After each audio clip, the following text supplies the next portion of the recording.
Eine Brücke führt von einem Ufer zum anderen, aber vom Atomstrom zur Nachhaltigkeit und zu regenerativen Energiequellen, da ist keine Brücke. Das eine muss aufhören, sodass das andere beginnen kann.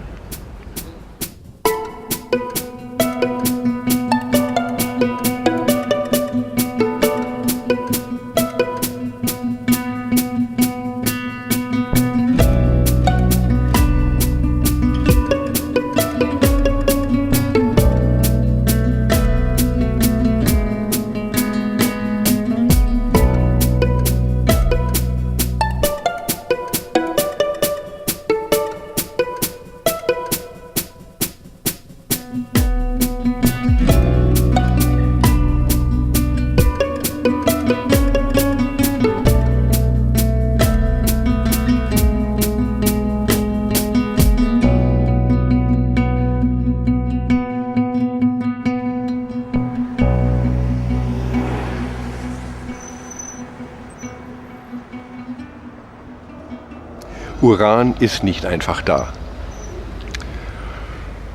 Und es ist auch kein essentieller Stoff, der jetzt die Lichter der Welt leuchten lässt.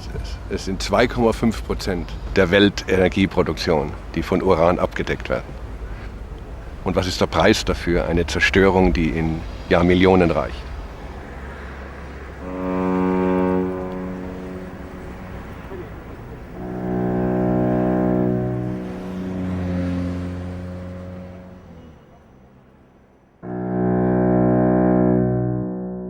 The first time I heard about that, we even had abandoned uranium mines in our region, was 7 years ago.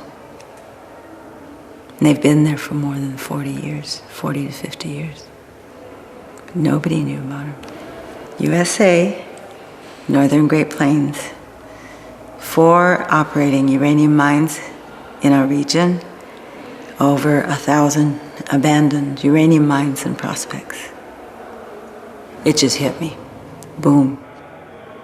And ever since then I've been working on this project. Someone handed me a draft environmental impact statement study.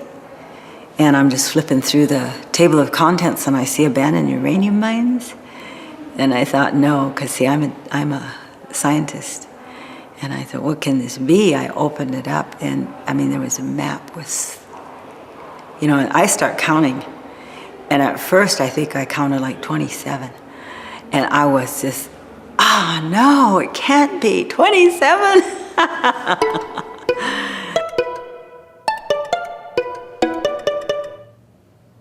Niger. Une mine et initier une carrière en ciel ouvert. 130 permis de recherche minière. Donc par rapport aux exploitations, toujours je disais que le Niger, ça fait 40 ans, 42 ans qu'on exploite de l'uranium. Et aujourd'hui, sur l'indice mondial, on est les plus pauvres de la planète. Areva, c'est une compagnie française. Elle est de la France. C'est une grande compagnie française qui exploitait l'uranium chez nous. Il faut qu'ils sachent que les ampoules, quand ils l'éclairent, c'est contre le sang de personnes qu'on a tuées là-bas avant qu'ils aient l'électricité. C'est un peuple qu'on détruit pour leur électricité.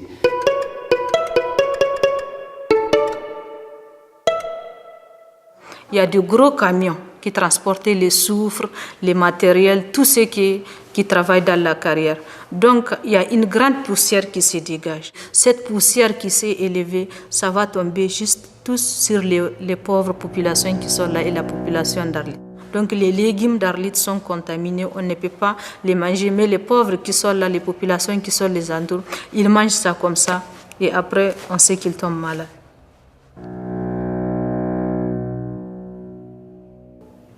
Well, I first learned about uranium mining and milling due to the fact that I had many relatives who worked in the uranium mines. My paternal grandmother, my father's mother, died of cancerous-related ailments. And although she was not a miner, I attribute her death to living in a contaminated community, due to the fact that every day, a half a mile from where she lived, the railroad transported nuclear waste across our homeland. New Mexico, USA. There are thousands of abandoned uranium mines and mills. Currently, in the state of New Mexico, there are 3 sites that are being considered as exploratory measures for future mining. There are many areas of these abandoned mine sites that don't even have signs warning people that these are abandoned uranium mines, yes. Millions of people come to South Dakota to see Mount Rushmore, you know, the Four Faces, which is on a mountain in the middle of the Black Hills. They don't want the tourists to know that 25 miles away is an abandoned uranium mine. They don't want the people to know that if they go swimming at one of the lakes, that lake is polluted with uranium. We had what we call a little tiny success because we were able to have a fence put around one mine. And this is the 89 mines in the Cave Hill Slim Buttes area. Because of our constant publicity about all these abandoned uranium mines, the Forest Service tried to do what they could do a little bit and had a fence with a warning sign put around the Riley Pass mine. Both South Dakota, but particularly Wyoming, they don't even know how many there are for sure. The exposure levels of non-mining populations who are victims just based upon where they live is a perfect example of the term environmental racism that we see not only in the southwestern United States, but throughout the world where indigenous peoples have faced uranium mining and milling. I mean, it's the same old story from just a different part of the world.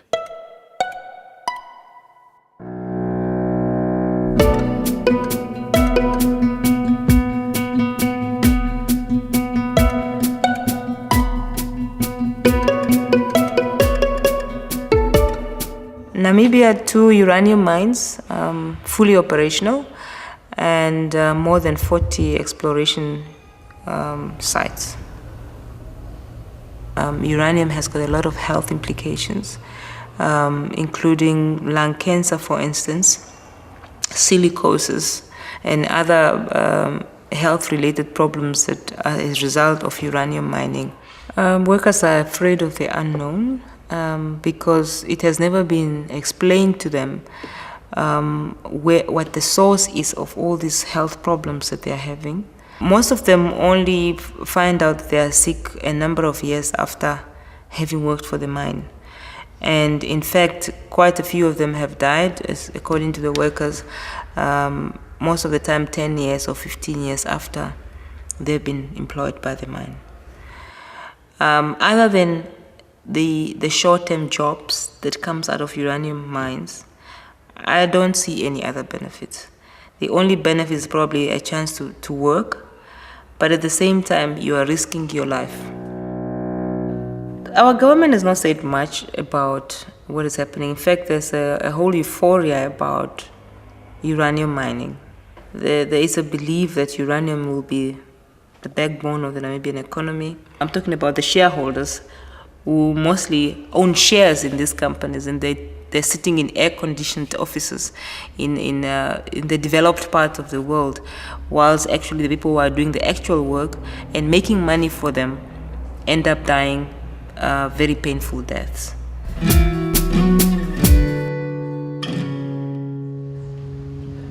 Die Botschaft lautet immer wieder, die wird sich nie ändern: Keep uranium in the ground. Lass Uran in der Erde. Wir müssen Bündnisse mit all den Völkern schließen, die Widerstand leisten.